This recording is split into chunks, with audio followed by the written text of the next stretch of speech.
So up until now, everything that we've been talking about is for the interval minus L to L, what I'm calling the symmetric interval. It's because it's symmetric around 0. There's no such thing as even and odd for functions on the asymmetric interval from 0 to L. And lots of problems are naturally set up in terms of the interval from 0 to L. For instance, if you are looking at the heat equation on a bar of length L, it's easiest to set it up as from 0 to L. If you have the wave equation and you're looking at a plucked string of length L, same thing. Probably you're using an asymmetric interval. And so if you've got functions on an asymmetric interval from 0 to L, even and odd parts then do not exist. It's a real easy mistake to make, and it's easy to get confused about because we are talking about a bunch of similar concepts and using very similar notation back and forth between the two problem types, the symmetric and the asymmetric. So be careful. So let's look now at the same example that we were considering before. So just the function f of x equals x. But now everything's going to be completely different because we are on the asymmetric interval from 0 to L. So when we did this one before on minus L to L, we saw that all of the ANs dropped out and became 0 because of even odd type properties. That just does not happen here. So if we look at A0, this is 1 over L times the integral from 0 to L x dx, which is just going to be L over 2. In particular, it's not 0.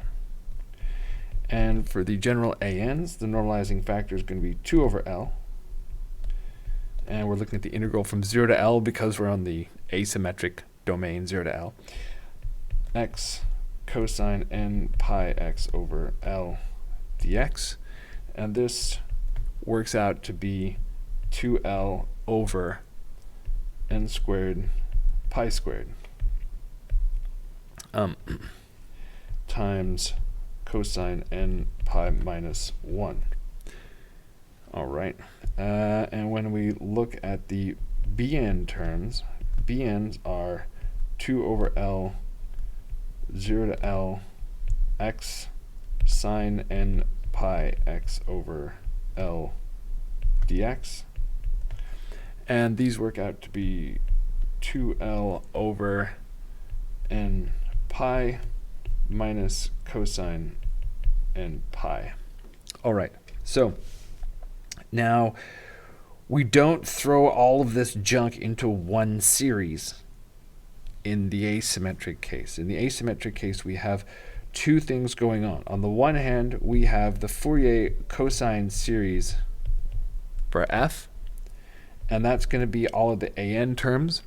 And so we'll have L over 2 plus 2 over L times the sum n equals 1 to infinity of minus 1 to the n minus 1 over n squared cosine n pi x over L.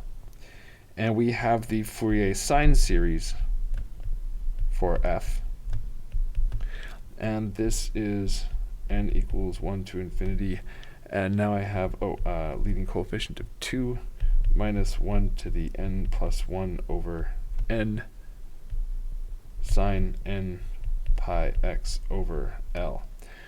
And it's important to note that the Fourier cosine series for f converges to f in L2 on this interval. Also, the Fourier sine series of f converges in L2 to f.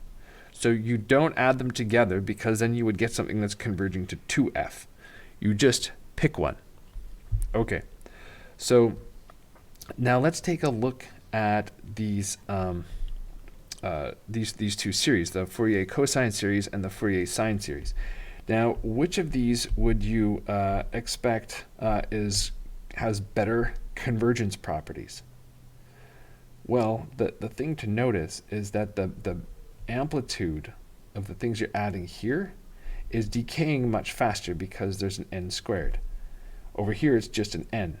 Now, both of these are alternating series. They both have this alternating term right here. And alternating series, in general, converge fairly slowly because they sort of there's a lot of cancellation back and forth.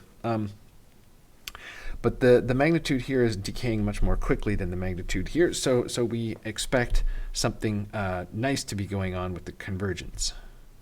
Let's take a look at the plot of the first few terms in the series. So for the Fourier cosine series, it's looking pretty good.